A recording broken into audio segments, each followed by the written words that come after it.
성경 말씀 하나 읽고 오늘 말씀 전달하도록 하겠습니다.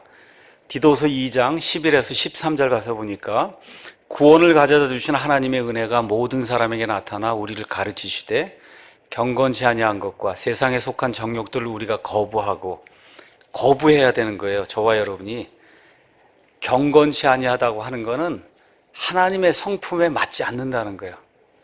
세상에 속한 그런 정욕들을 우리가 거부해야 된다는 겁니다. 거부하고 이 현 세상에서 맑은 정신을 가지고 그리스도인이 되면 정신이 맑아야 되는 거예요. 옳고 그른 걸 구분할 수 있어야 되는 거예요. 의롭게 하나님의 뜻대로 살며 저 복된 소망, 저 휴거의 저 복된 소망과 위대하신 하나님과 우리 구원자 예수 그리스도의 영광스러운 그 재림에 이 땅에 나타나시는 거, 이걸 기다리게 하셨느니라, 이렇게 디도서 2장이 이야기를 하고 있습니다. 지난 몇 주에 걸쳐서 예기치 않게 재림의 여러 가지 징조들을 설명하는 그런 시간을 가졌습니다. 유대인들의 회복, 이슬람의 확장, 그 다음에 적그리스도의 그 등장을 이렇게 예비하기 위해서 사람들을 이 사회주의, 공산주의 어떤 그 전체 독재주의 시스템을 이렇게 몰고 가는 이런 현상, 이게 전 세계에서 지금 일어나고 있고, 또 노아의 날 제가 설명을 하면서 유전자 복제라든지 인간 복제라든지 유전자 조작이라든지 또 천사들이 나중에 이 땅에 오는 그런 내용, 그렇죠? 일단 과학의 발전 등을 통해서 적그리스도가 어떻게 세상 사람들을 통제하는가, 이런 여러 가지 그 이야기를 이제 말씀을 드렸습니다. 이러면서 시편 122편 6절 말씀 가서 보니까 예루살렘의 화평을 위해서 기도해라. 저 예루살렘이 화평의 도시인데 지금부터 3000년 전에 다윗이 예루살렘을 이렇게 탈취했거든요. 그때부터 지금 3000년 동안 예루살렘의 화평이 이루어지지 않아요. 그래서 천년왕국이 이루어지고 예수님의 재림이 이루어져야만, 그래야 저 예루살렘의 화평이 이루어지고 온 땅의 화평이 이루어집니다. 그래서 시편 기자가 예루살렘의 화평을 위해서 기도해라. 그래서 저 예루살렘이 잘 되고 이스라엘이 올바른 하나님 뜻대로 되고, 이 모든 걸 위해서 기도하라고 이제 성경이 가르치고 있어요. 자, 이제 이런 이야기들을 하다 보니까 예루살렘이나 이스라엘과 관련해서 뭐 이렇게 사역을 한다고 하는 그런 어떤 단체 아니면 모임, 이런 것들이 이제 많이 이제 생겨나게 됩니다. 자, 이런 가운데 어떤 사람들은 성경을 가서 보니까 성경에 한국 사람들이 해야 될 큰 사명, 역할이 기록이 되어 있다고 이야기를 하는 거예요.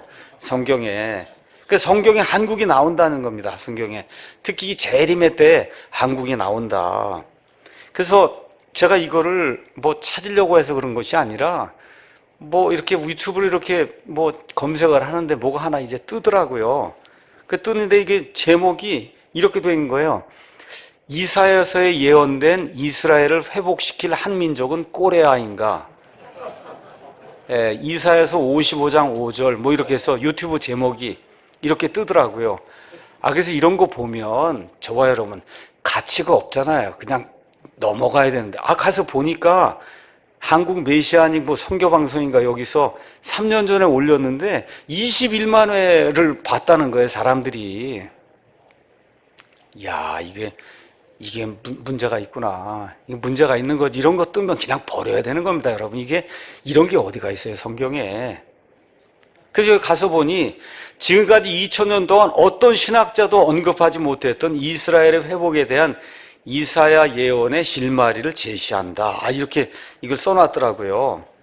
그거 끝난 다음에 또 이제 가서 보니까 또 뭐라고 얘기하냐. 이 동영상은 이스라엘 회복에 대한 열쇠, 키를 가진 동방의 한 민족을 분단시키고 공산화하여 동양의 예루살렘이라 불리던 평양의 복음의 싹을 잘라버려서 이스라엘 선교에 대한 예언을 사탄이 차단시키려 했다는 것을 이사야서 53장과 로마서 10장을 근거로 조심스럽게 접근하는 그런 이야기라는 거예요. 그러니까 로마서 10장과 이사야서 55장을 가서 살펴보면 이 한국 민족이 이스라엘을 회복시켜야 될 그런 민족인데, 이게 지금 공산화를 시키고 뭐 이렇게 해갖고 사탄이 이거를 뭐 싹을 잘랐다는 거예요.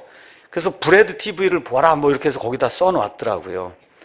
그래서 제가 가서 좀 찾아봤습니다. 그랬더니 어떤 독자가 그 블로그를 운영하면서 거기다 이렇게 이제 썼어요. 이건 말씀하신 이분은 하나님께서 보낸 선지자가 맞으며 이분의 설명이 옳습니다. 그래서 저의 고집과 반항을 회개하며 무릎 꿇어 저의 틀림을 인정합니다. 그렇게 이제 써놨더라고요. 그래서 이러한 그 이사야서에 예언된 이스라엘을 회복시킬 한 민족은 꼬레아인가, 이거 그 주장하는 그 주인공이 이름이 윤수년 목사라고 되어 있다. 윤수년. 예, 그래서 25년 동안 이스라엘 선교사를 했다는 거예요. 이스라엘 선교사. 그래서 그 동영상을 이렇게 켜니까 이렇게 이제 나옵니다. 이스라엘이 회복되려면 한 이방 민족이 있어야 된다. 그래서 하나님은 이스라엘을 회복시키려고 한 이방 민족을 쓰신다. 이런 얘기가 나오면서 사회자가 그럼 그 나라가 어딥니까? 라고 얘기하니까 이제 얘기는 더 이상 하지 않고 이제 주장이 나오는 겁니다. 이 사람이 왜 이런 주장을 하는가? 이 사람 주장이 이제 이렇습니다. 로마서 10장 거기 가서 보면은 2000년 동안 어떤 설교자나 목사도 이것을 설명하지 못하고 가르치지 못했다.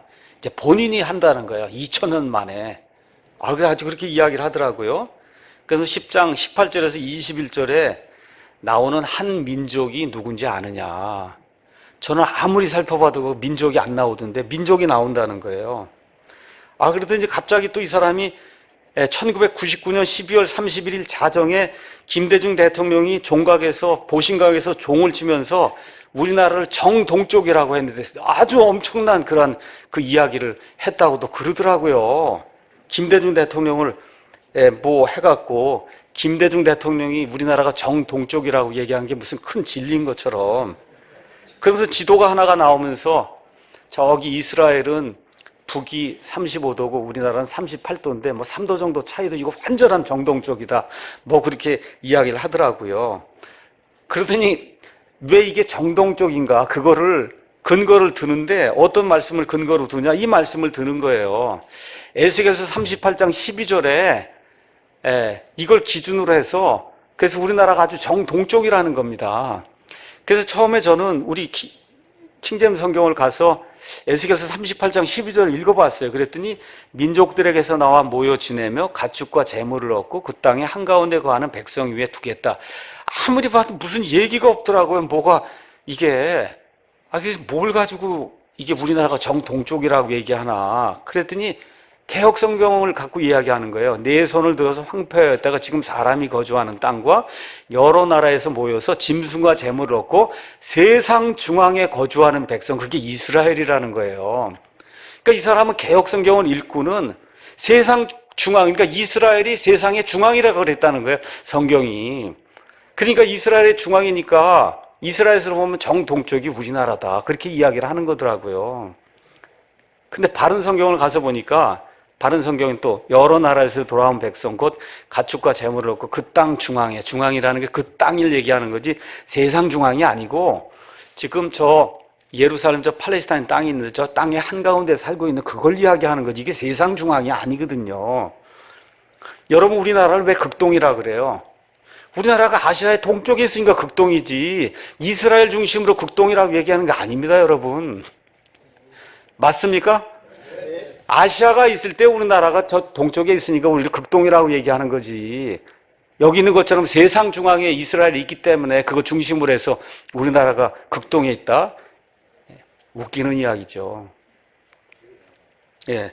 이게 끝나고 나더니 또 갑자기 이사야서 55장 5절에 한 나라를 하나님이 부르신다는 거예요. 한 나라를. 그래서 55장 5절을 가서 보니까 개역성경에 보라 내가 알지 못하는 나라를 내가 부를 것이며 너를 알지 못하는 나라가 내게로 달려올 것은 여호와 내 하나님 곧 이스라엘의 거룩하신 이로 말미암음이니라. 알지 못하는 나라가 나오는데 이게 뭔지 모르는데 하여튼 그분은 이게 한국이라는 겁니다. 이게 번역이 공동번역 가서 보니까 제대로 잘 돼 있어요. 내가 알지 못하던 민족을 부르면 너를 모르던 민족들이 너에게 달려온다는 뜻이에요.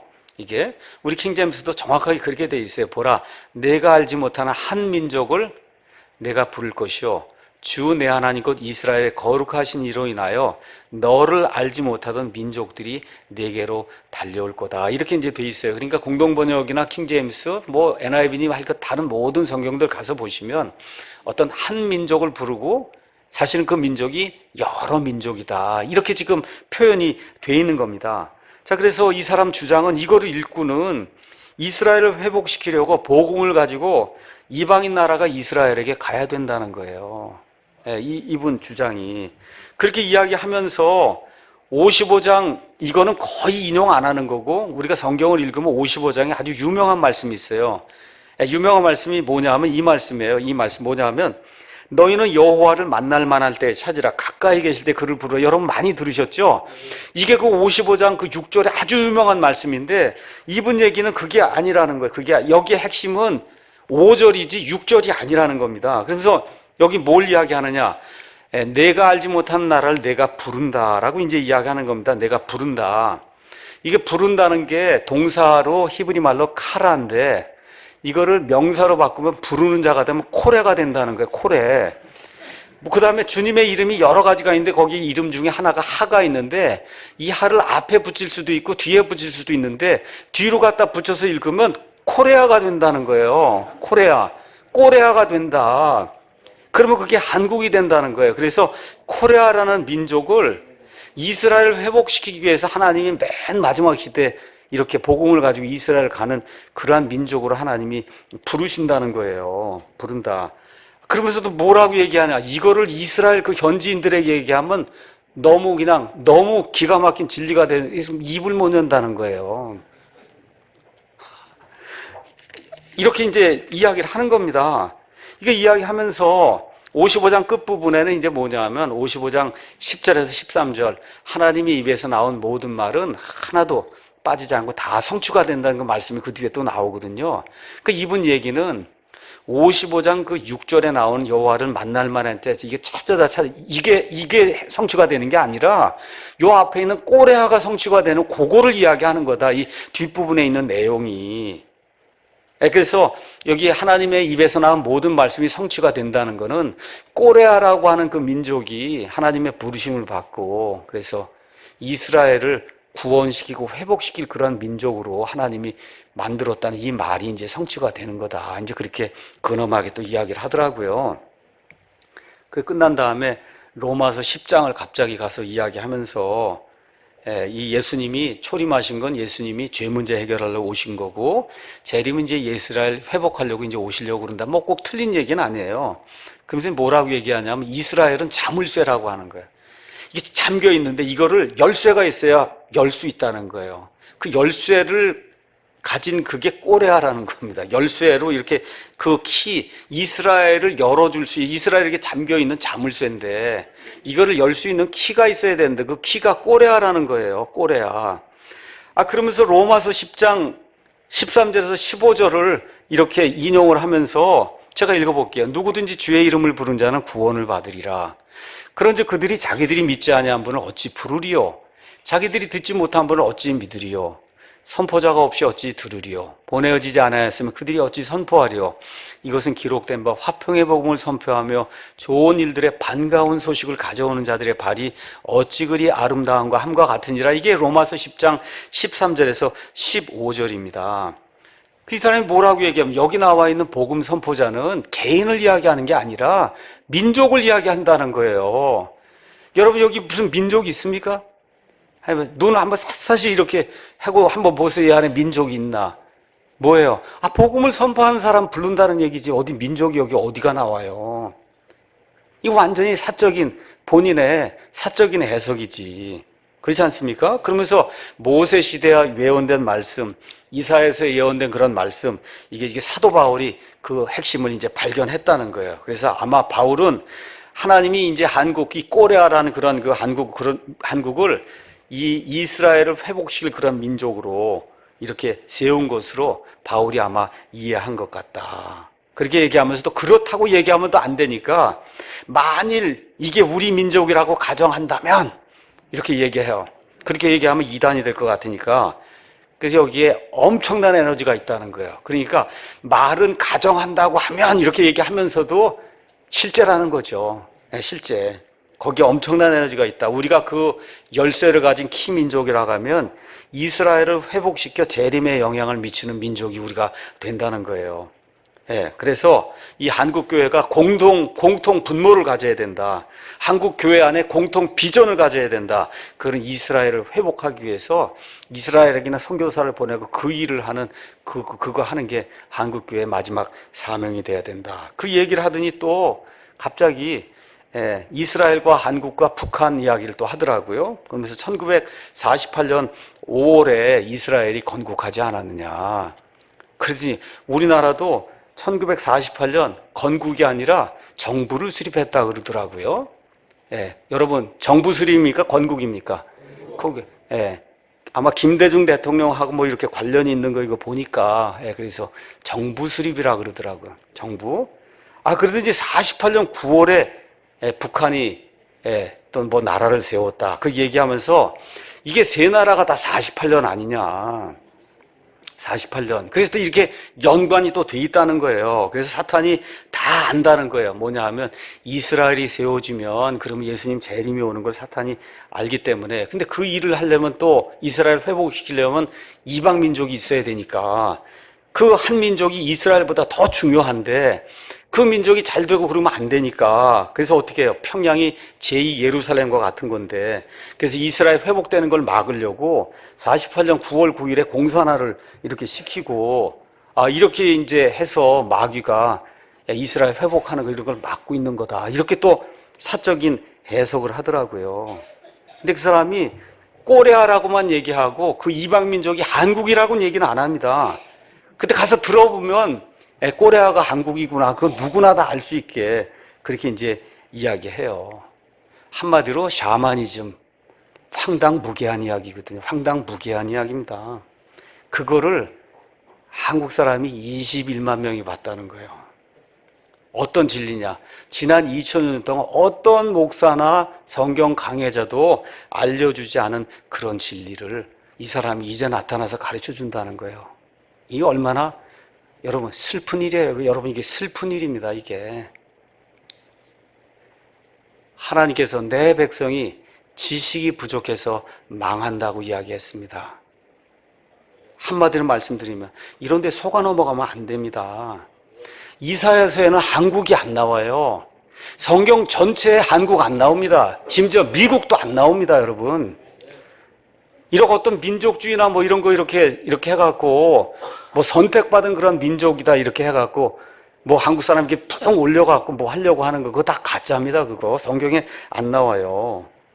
자, 그러면 55장을 제가 성경적으로 설명을 좀 하겠습니다. 이사야서는 66장으로 이제 구성이 돼 있고 앞에 이제 39장과 뒤에 있는 27장이 완전히 내용이 다릅니다. 이게 특별히 뒤에 있는 27장 이사야서 40장부터 66장에는 메시아, 하나님의 종 메시아가 오신다는 예언의 말씀이 가득히 들어있습니다. 그 안에.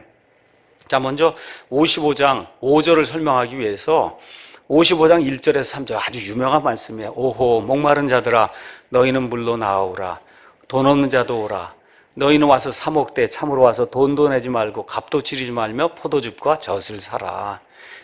무료로 와서 은혜 받고 구원 받으라는 거예요. 너희가 어찌하여 빵이 아닌 것을 위해 돈을 허비하느냐, 또 배부르게 하지 못할 것을 위해 수고하느냐. 내 말에 부지런히 귀를 기울이라. 또 너희는 좋은 것을 먹고 너희 혼으로 하여금 스스로 기름진 것을 기뻐하게 할지어다. 너희는 귀를 기울이고 내게로 나와 들으라. 그리하면 너희 혼이 살리라. 구원 받는단 말입니다. 어떻게? 은혜로, 전적인 하나님의 은혜로 구원 받는다는 거예요. 내가 너희와 이스라엘 이 민족과 영존하는 언약을 맺으리니 곧 다윗에게 베푼 확실한 그런 언약이다. 여러분, 다윗이 뭐 유명한 그런 가문 출신도 아니고 목동에 지나지 않았는데 그 목동에게 하나님이 은혜를 베풀어 주셔서 왕이 되게 하시더니 그 다윗의 계보를 따라 메시아가 오도록 그렇게 만들어 주셨으니 이게 엄청난 은혜죠. 그렇죠? 또 더구나 다윗이 밧세바의 아내를 취해서 간음을 했어요. 율법에 따르면 간음한 남자 여자를 둘 다 죽여야 돼요. 즉시 돌로 쳐서. 하나님이 그거 은혜를 베푸셔서 살도록 만들어 주셨잖아요. 이렇게 해준 게 그게 여기 나와 있는 다윗에게 아주 확실한 그런 긍휼이에요. 이러한 긍휼을 이스라엘 백성 회개하고 돌아오는 그 이스라엘 백성에게 하나님이 허락해 주신다는 말씀이 이제 55장 1절에서 3절, 그래서 이스라엘 백성을 초대하는 겁니다. 나한테 오라고 이렇게 이야기하는 거죠. 4절을 보겠습니다. 그러더니 갑자기 이제 보라 내가 그를 백성들에게 증인으로 주었으며 백성들에게 인도자와 지휘자로 주었노라. 이 3절을 근거로 해서 그를 하면 그는 다윗이 될 수 있고, 또 여기 이사야서를 가서 쭉 보면은 갑자기 메시아가 나오기 때문에 이거를 다윗으로 봐도 되고 메시아로 봐도 되고 아무 문제가 없습니다. 이게 4절은. 자, 이제 드디어 5절이 이제 나오는 거예요. 5절. 보라 내가 알지 못하는 한 민족을 내가 부를 것이요. 내가 여기 나와 있는 너는 분명히 누구예요? 메시아입니다. 메시아. 어느 주석이나 뭐 메투헬리니 좌안길이니 반즈니 누굴 다 가서 봐도 내가 알지 못하는 한 민족을 내가 부른다. 메시아예요. 주 내 하나님 곧 이스라엘의 거룩하신 이로 인하여 너를 알지 못하던 민족들이 한 민족을 부르는데, 나중에 다시 또 한번 설명하는 거예요. 그게 이방인들의 여러 민족들로 구성이 돼 있다. 내게로 달려오리니 그분께서 너를 영화롭게 하셨는지라. 그래서 이 메시아가 유대인들을 구원할 뿐만 아니라 이방인들 가운데 많은 사람들도 구원한다고 하는 그런 내용이 여기 이사야서 55장에 기록이 돼 있는 거예요. 그렇죠? 여기 한번 가서 읽으셨을 때 여기 어디 꼬레아가 어디 나옵니까, 여러분? 꼬레아. 대한민국이라는 나라가 뭐 조선 어디 여기 나오지 않잖아요. 그렇죠? 자, 그러면 여기에 성경으로 보면 성경을 풀기 위해서 여기 한민족이 뭔가 이사야서가 또 이야기를 합니다. 이사야서. 그래서 이사야서 가서 제가 보도록 하겠습니다. 자, 어딜 보냐? 자, 이사야서 65장 1절 가서 보니까 이렇게 기록이 돼 있어요. 나를 구하지 아니하던 자들이 나를 찾아내었고 나를 찾지 아니하던 자들이 나를 발견하였나니 내가 내 이름으로 불리지 아니하던 한 민족에게 말하기를 나를 보라 하였노라. 이렇게 기록이 돼 있어요. 이사야서 65장 1절에. 여기 한 민족, 똑같은 민족이 나오잖아요. 맞습니까, 여러분? 네, 아까 이야기했던 이사야서 55장에 나와 있는 그 한민족하고 지금 똑같은 거예요. 자, 그러면 이거 문장 그대로 놓고 보면 나를 구하지 아니하던 자들, 나를 찾지 아니하는 자들, 이런 걸로 봐서는 믿지 아니하는 자들이에요. 그렇죠? 근데 그게 누구라고 해야 한 민족이라고 이야기하는 거예요. 그게 이스라엘 민족도 될 수 있고, 아니면 아까 이야기한 것처럼 이방인들 가운데서 불러낸 그 하나의 그런 그 민족으로 이제 볼 수도 있는 거예요. 그런데 이 말씀을 누가 인용을 하냐 하면 사도 바울이 인용을 해요. 어디서 인용하냐? 로마서 10장 20절에서 인용을 합니다. 이사야는 매우 담대하여 이르기를 나를 찾지 아니하던 자들이 나를 발견하였나니 내게 묻지 아니하던 자들에게 내가 나타났노라. 그래서 가서 로마서 10장 20절을 가서 보니까 여기 나와 있는 10장 20절이 누구라고 돼 있어요? 이방인들이라고 돼 있는 거예요. 이방인들. 조금 이따 제가 다시 한번 보여드리겠습니다. 그러니까 지금 여기 나와 있는 한 민족은 이방인들을 이야기하는 거다. 모든 주석가들이 다 이거는 이방인들의 회심을 이야기하는 거다. 지금 그렇게 이야기를 하고 있는 거예요. 어떤 한 민족, 뭐 꼬레아 이런 한 민족을 이야기하는 것이 아니고. 자, 그러면 로마서 9장에서 11장을 이분이 이제 제대로 이해하지 못해서 문제가 생기는 건데, 아시는 것처럼 로마서 9장에서 11장은 이스라엘에 대한 겁니다. 이스라엘. 예, 이스라엘에 대한 거면 특별히 10장에는 율법과 복음의 이게 설명을 지금 해주고 있는 거예요. 율법과 복음의 설명. 우리 한번 가서 로마서 10장을 한번 보도록 하겠습니다. 로마서 10장. 로마서 10장에 가면서 가서 10장 11절에서 13절 가서 보면 성경 기록이 이르기를 누구든지 그분을 믿는 자는 부끄러움을 당하지 아니하리라 하나니 이는 유대인과 그리스인 사이에 차별이 없기 때문이라. 모든 사람 위에 계신 같은 주께서 자신을 부르는 모든 사람에게 부요하시니 누구든지 주의 이름을 부르는 자는 구원을 받으리라. 이렇게 이제 기록이 돼 있어요. 다시 말해 유대인이든 이방인이든 여기 지금 나와 있는 말씀은 유대인이든 이방인이든 누구든지 주님을 부르면 구원을 받는다는 거예요. 이해하시겠죠, 여러분? 그거 끝난 다음에 구원을 받으려면 어떤 일이 생겨야 돼? 들어야 되잖아요. 그렇죠? 들으려면 누가 와서 선포해 줘야 되잖아요. 그렇게 하려면 어떻게 돼요? 누가 가서 전달해야 되니까 그 전달한 그 모든 내용은 선포자를 통해서 하는 걸 하나님이 하나하나 차근차근 예비하신다. 이런 내용이 이제 그 안에 기록이 돼 있고 14절에서 이제 15절은 이런 말씀을 하는 거예요. 그런즉 그들이 자기들이 믿지 아니한 분을 어찌 부르리요? 여기 나와 있는 그들은 이방인이든 유대인들은 상관없이 복음을 듣고 구원받고자 하는 그 사람들, 자기들이 듣지 못한 분을 어찌 믿으리요? 선포자가 없이 어찌 들으리요. 보내어지지 않았으면 그들이 어찌 선포하려. 이것은 기록된 바 화평의 복음을 선포하며 좋은 일들의 반가운 소식을 가져오는 자들의 발이 어찌 그리 아름다움과 함과 같으니라. 이렇게 이제 기록이 돼 있어요. 그러니까 구원 받으려면 믿어야 되고, 믿어야 하려면 어떻게 돼요? 들어야 되고, 들어야 하려면 어떻게 복음 선포자가 있어야 되고, 그 복음 선포자 하나님이 보내신다는 거예요. 그럼 여기 나와서 있는 이 사람들, 구원받은 이 대상은 유대인이에요? 아니면 이방인이에요? 유대인, 이방인 상관없이 누구든지 구원받으려고 하는 사람이에요. 읽어보세요. 누구든지 구원받고자 하는 그 사람에게 하나님이 복음 선포자를 보낸다는 얘기지, 이 복음 선포자 하나를 한 민족으로, 꼬레아로 이렇게 만들어서 여기 나와서 구원받을 사람이 이스라엘이기 때문에, 그래서 이스라엘을 회복시키기 위해서 꼬레아를, 이 한 민족을 이스라엘에게 보내서 그래서 이스라엘을 구원하기 때문에 이 민족이 이스라엘보다 더 중요하다, 이런 해석이 이게 가능한 겁니까, 이게? 그렇죠? 예. 그러니까 2000년 동안 아무도 말하지 않은 거예요. 왜 그래요? 그런 해석은 불가능하니까 아무도 얘기하지 않은 거지. 본인이 지금 2000년 지났는데 나타나서 이야기하는 건 거의 이단 수준의 이야기를 하는 겁니다, 이게. 그래서 19절 가서 보니까 그러나 내가 말하노니 이스라엘이 알지 못하였느냐. 먼저 모세는 이르기를 내가 백성이 아닌 자들을 시켜 너희의 질투를 일으키며 어리석은 민족을 시켜 너희의 분노를 자아내게 하리라 하나. 그렇죠. 이건 뭐야? 이스라엘이 불순종했다는 거예요. 그런데 20절은 이사야는 매우 담대하여 이르기를 나를 찾지 아니하던 자들이 나를 발견하였나니 내게 묻지 아니하던 자들에게 내가 나타나노라 하되. 이건 뭐예요? 이방인들이란 말이에요. 이게 아까 이사야서 65장 1절이란 말입니다. 그렇죠? 예. 그래서 이사야서 55장 5절, 65장 1절에 나온 한 민족은 메시아가 부르시는, 이방인들 가운데 부르는 그 모든 민족들 중 하나의 민족이라고 해서 하나님 이제 부르게 될 때 그 모든 이방 민족들 가운데 속한 사람들, 교회에 속한 사람, 이런 모든 사람들이 예수님께 달려나온다는 그런 말씀을 이제 이야기하고 있는 거예요.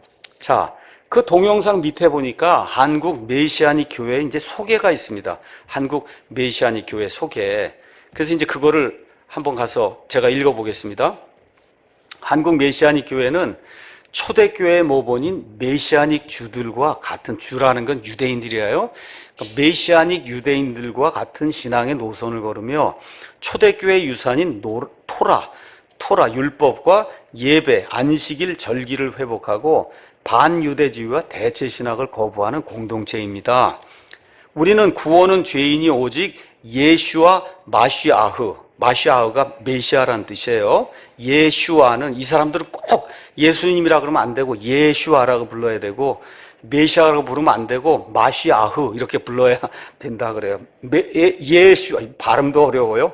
예슈와 마시아흐의 피를 통하여 은혜로 믿음으로 받는데, 구원 이후의 삶은 나를 사랑하면 내 계명을 지키라는 예슈아의 말씀에 순종하여 결혼 언약으로 주신 자유케 하는 토라를 기쁜 마음으로 지킨다. 그러니까 지금 안식일도 지키고 절기도 지키고 율법에 나와 있는 모든 걸 다 지킨다는 거예요. 이게 지금 메시아닉 주다. 그러니 우리와 같이 믿음 생활할 사람들은 그러면 여기 메시아닉 공동체 교회로 와라 하는 그 광고 내용이 이제 그 안에 실려 있더라고요.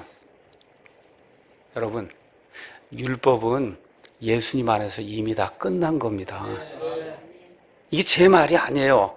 한번 가서 한번 보겠습니다. 제 말이 아니라 이렇게 이제 기록이 돼 있잖아요. 로마서 10장에 형제들아, 이스라엘을 위한 내 마음의 소원과 하나님의 향한 기도는 곧 그들이 구원받는 것이니라. 내가 그들에 대해 증언하노니 그들이 하나님께 대한 열심은 있으나 지식에 따른 것이 아니니라. 그들이 하나님의 의를 알지 못하여 자기 자신의 의를 세우려 하면서 하나님의 의에 복종하지 아니하였느라. 다 같이 4절 읽어볼까요? 그리스도께서는 믿는 모든 자에게 의가 되시게 하여 율법의 끝마침이 되시느니라. 여러분, 무슨 절기를 지킵니까 지금? 무슨 안식일을 지켜요? 이거 지키려면 할례도 다 지켜야 돼요. 이거 메시아닉 주하는 사람 다 가서 할례 다시 받아야 되고, 금요일날 저녁 6시부터 토요일날 저녁 6시까지 차 타면 안 되고, 불 켜면 안 되고, 그렇죠? 유대인들의 안식을 지켜야 되니까 6월절 어린 양도 죽여야 되고 이런 일들 해야 되는데 말로만 그러지 그렇게 못합니다. 그래서 여기 사도 바울이 이렇게 얘기했어요. 갈라디아서 5장 1절에서 4절. 그리스도께서 자유로 우리를 자유롭게 하셨으니 그러므로 그 자유 안에 굳게 서고 다시는 속박의 멍에를 매지 마라. 여러분, 구약시대 이런 모든 절긴 이런 모든 게 뭐야? 이게 속박의 멍에거든요. 이거를 그리스도께서 자유롭게 하신 게 이게 신약시대 신약교회인데 왜 그걸 다시 지려고 그러냐. 보라, 나 바울이 너에게 말하노니 너희가 만일 할례를 받으면 여기 있는 것처럼 토라를 지킨다 그러고 안식일을 지킨다 그러고 절기를 지킨다고 하면 그리스도께서 너에게 아무 유익도 주지 못하시리라. 내가 할례를 받은 각 사람에게 다시 증언하노니 그는 온 율법을 행할 의무를 가진 자니라. 다시 말씀드릴게요. 금요일 저녁부터 토요일 저녁까지 차 타면 안 되고 이 오븐 키면 안 되고 불 키면 안 되고 다 하면 안 되는 거예요. 온 율법을 행할 의무를 가진 사람이니까. 할례는 당연히 지금 가서 또 받아야 되는 거고, 남자들은 다. 너희 중에 누구든지 율법으로 의롭게 된 자에게는 그리스도께서 아무런 효력이 없으며 너희는 은혜에서 떨어져 나갔는지라. 구원을 잃었다는 게 아니라 예수님 보시기에 불쌍한 사람들이다. 구원을 잃었다는 얘기하는 거 아닙니다. 한번 구원 받았으면 구원 유지가 되는데, 그런데 은혜로 살지 않고 율법으로 살겠다고 하니 은혜에서 떨어져 나간 거 아니냐. 은혜에서 떨어져 나가면 뭐가 돼요? 여기 속박의 멍에를 매는 종이 되는 거예요, 여러분. 그렇죠? 지금 이렇게 영혼의 자유를 가지고 하나님 주신 신학시대 안에서 자유롭게 기쁘게 이렇게 생활할 수 있는데 굳이 예수와 마시아인가 이게 말도 안 되는 그런 이야기를 해가면서 이걸 해야 된다고 이야기를 하니 이게 속박의 멍에지 뭐예요, 이게. 맞습니까, 여러분? 자, 왜 이런 일이 생기느냐. 하나만 더 이야기하고 넘어가겠습니다. 그래서 메시아닉 주는 주에다가 유를 쓴 겁니다. 여기에 대해서는 유튜브에 가셔서 메시아닉 주란 무엇입니까? 라고 치면은 그러면 설명이 나오니까 여러분이 한번 시간 되시면 보시고요. 이런 일들이 왜 가능하냐. 이 한국 사람들의 이 머릿속에 동방의 독수리 사상이 들어있어서 그래요. 동방의 독수리. 그 다음에 14만 4천이 나다. 이런 생각이 이 한국 사람들의 이 교인들 안에 머릿속에 이게 들어있어요. 그래서 많은 또 사람들이 과천 청계산에 이제 신천지가 이루어진다 그러잖아요. 신천지가 새하늘과 새 땅입니다. 요한계시록의 새하늘과 새 땅이 신천지예요. 그게 과천 청계산에 이루어진다고 굳건히 믿는 사람들이 있잖아요. 무언가 열심히 이제 있다고 생각하면 거기다 어떤 사람이 와갖고 너희 한국 사람은 참 선민이야 하고 이렇게 딱 이렇게 부추겨주면 그럼 이제 동방의 독수리하고 14만 4천 이제 이게 생각이 되는 거예요. 많은 사람들이 이 한국 사람이 선민이라고 하는 걸 가지고 지금까지 속였습니다. 그래서 한국의 소종파 사이비들의 특징은 일단 한국 민족을 특별히 선택받은 동방의 독수리를 이렇게 보며 그 중에서도 자기 교단이나 자기 교파에 속한 자들만 계시록에 14만 4천 명으로 규정해서 그래서 성도들이 맹목적으로 교파의 이 수장에게 충성을 맹세해야 된다. 이렇게 이제 이야기하고 있어요. 과거의 전도관, 지금도 있는 안상홍 증인의 하나님의 교회, 그 다음에 저 부산에 가면 무슨 교회 무슨 수 목사 등 이런 사람들이 이제 있습니다. 안상홍 증인의 얘기하는 거 한번 들어보세요. 하나님의 교회는 마지막 때 동방의 구원자로 등장하신 안상홍님을 믿고 있습니다. 동방의 구원자이신 안상홍님께서는 인류를 구원하시기 위해 이 땅에 사람이 되어 오셨습니다. 하나님의 교회 성도들은 성경 66권 예언에 따라 이 땅에 사람이 되어 오신 영적 고레스이신 안상홍님을 담대히 전하는 전도자들입니다. 라고 얘기하면서 그 근거가 뭐냐?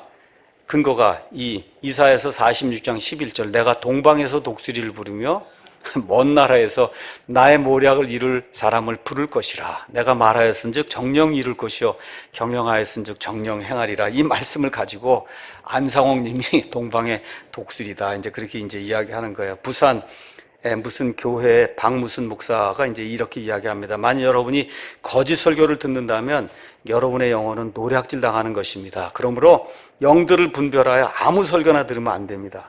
교회에 가면 흔히 구약 설교를 듣게 됩니다. 그러나 제가 이야기하는 4단계 회개 그리스도로 수건을 벗기지 않으면 바른 깨달음을 얻을 수 없습니다. 그래서 성경에 무슨 4단계 회개가 있다는 얘기는 전 처음 들어보는데, 하나님의 비밀인 그리스도를 모르니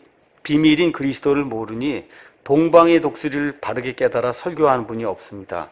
동방의 독수리는 본문 말씀대로 하나님의 모략을 이룬 사람이다. 여기 이사야서 46장, 그게 바로 이거야. 이렇게 얘기하는 거예요. 자, 그래서 동방의 독수리가 너무 한국 사람들한테 유명해져 갖고 2012년 대선을 앞두고 김대호라고 하는 작가가 동방의 독수리라는 제목의 책을 썼어요.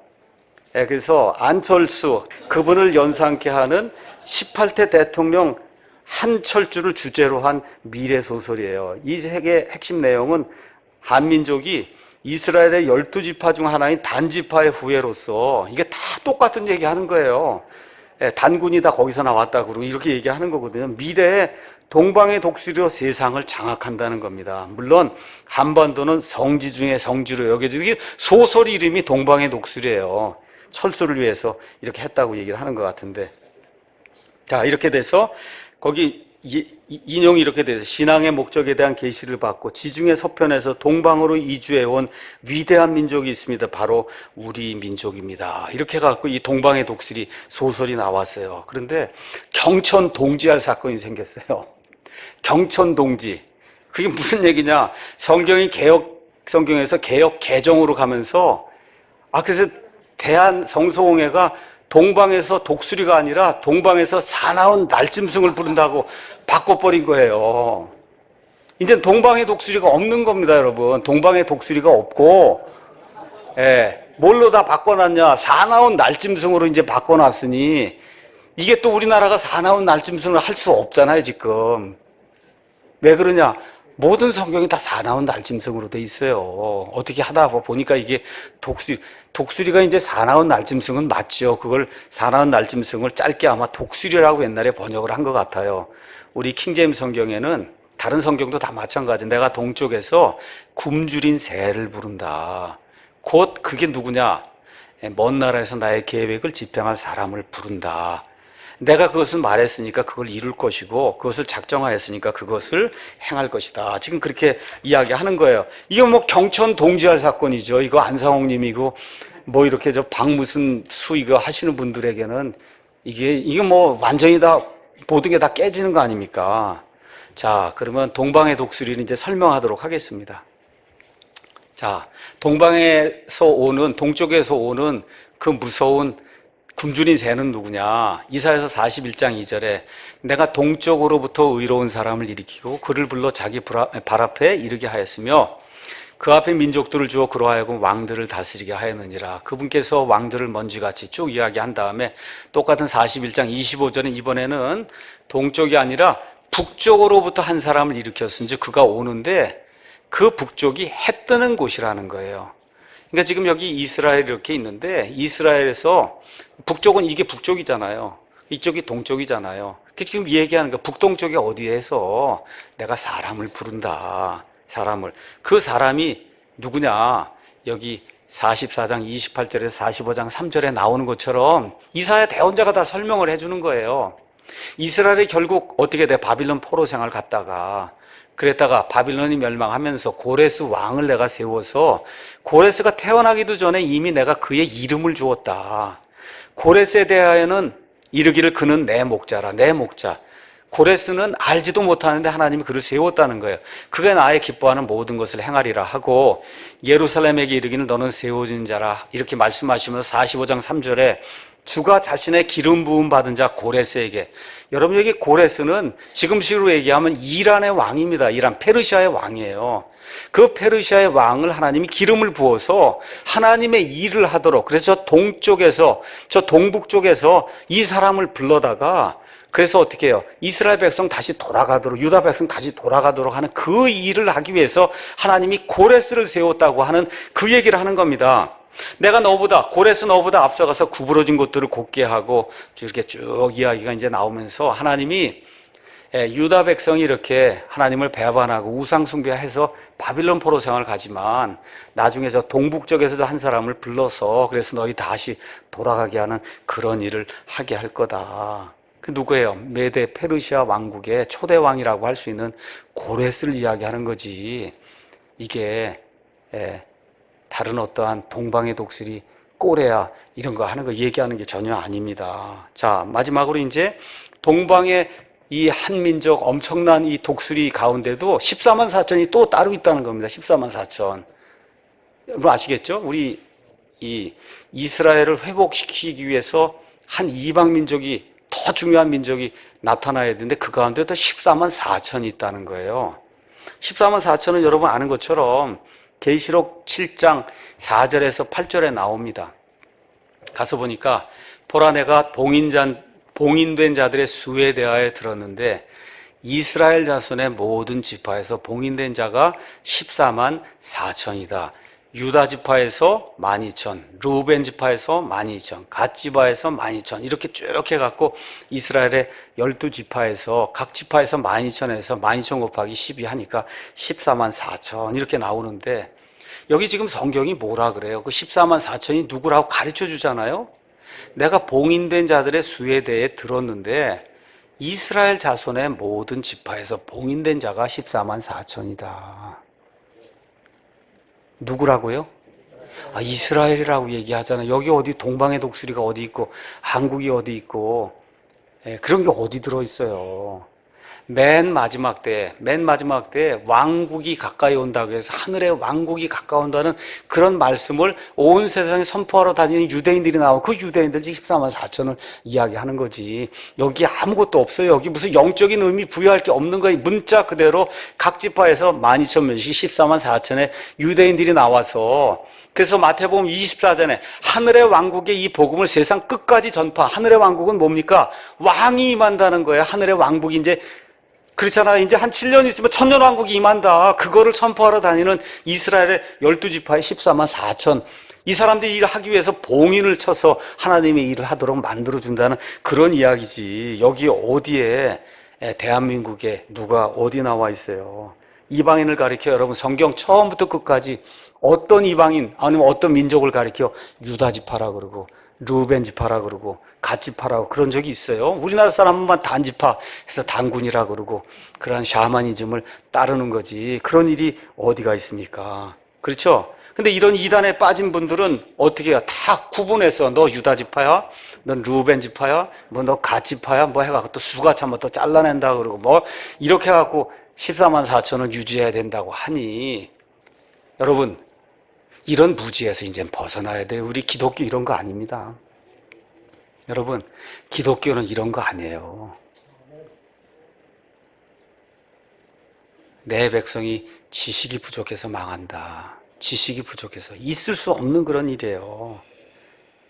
그래서 이게 루벤지파, 갓지파 다 분류해놓고 14만 4천이라고 굳게 믿으면서 어떻게 재산 다 탕진하고 그렇죠. 가정이 파괴되면서도 육체를 잊고 영생하려는 꿈을 이루기에 지금 여기 저 14만 4천만 되면 그냥 육체를 잊고 영생한다. 이게 천년왕국도 잘못 이해해갖고 이런 방식으로 하니 이게 얼마나 답답한 겁니까 이게. 그렇지 않습니까 여러분? 예. 근데 이 일이 꼭 우리나라에만 있는 게 아니에요. 영국이 온 세상을 지배할 때 앵글로 섹슨족이 우리가 이스라엘에 잃어버린 12지파라고 이렇게 주장하는 자들이 또 나타났어요. 이렇게 하다가 이 미국으로 이제 이런 사상이 넘어가서 이방인이면서도 이스라엘 행사를 해야 된다고 해서 토요일 안식일을 지켜야 한다는 뭐가 나타났어요? 안식교가 나타난 거예요. 여러분 이방인인데 이스라엘 노릇을 해야 된다고 하면 그게 이단인 거예요. 안식교가 나타나고 또 뭐가 나타났어요? 여호와의 증인이 나타난 거예요. 그러던 사람들이 좀 미국으로 넘어가서 우리가 진짜 이스라엘이다. 이렇게 해서 안식일을 지키고 이렇게 해야 된다는 그런 사람들이 나타난 거예요. 그러다 이런 부류의 영향을 받아 한국에서는 어떻게 우리나라 한민족이 하나님이 특별하게 이렇게 만들어 놓은 선민이다. 그래서 한민족의 어떤 종교 지도자가 동방에 독수리로 이렇게 둔갑을 하고 그 단체에 속한 사람은 다 14만 4천이라 자기가 다 14만 4천이다. 뭐 전도관도 그렇고 다 14만 4천이잖아요. 그렇죠? 예, 그래서 이들 중 극단적인 사람들은 심지어 구원받으려면 지금도 구약에 유월절을 해야 된다 해서 어린 양을 죽이고 이런 일을 하는 사람들 지금도 있습니다. 지금도 토요일 안식일을 지켜야 된다 그러고. 결론의 말씀 드리겠습니다. 결론입니다. 성경 예언에는 미국, 영국, 한국 등이 전혀 나오지 않습니다. 안 나와요. 한 번도 안 나옵니다. 이사야서의 동방의 독수리, 이스라엘을 회복시킬 그 한 이방 민족은 꼬레아, 한국이 아니에요. 없습니다. 한국이라는 게. 계시록에 나오는 14만 4천 명은 성경에 있는 그대로 이스라엘의 12지파에서 각 지파에서 12,000명이 나오는 이스라엘의 12지파, 이스라엘 유대인 14만 4천 명이에요. 메시아닉 주라는 게 유대인, 지읒에다가 유를 붙인 건데 이런 사람들을 조심해야 됩니다.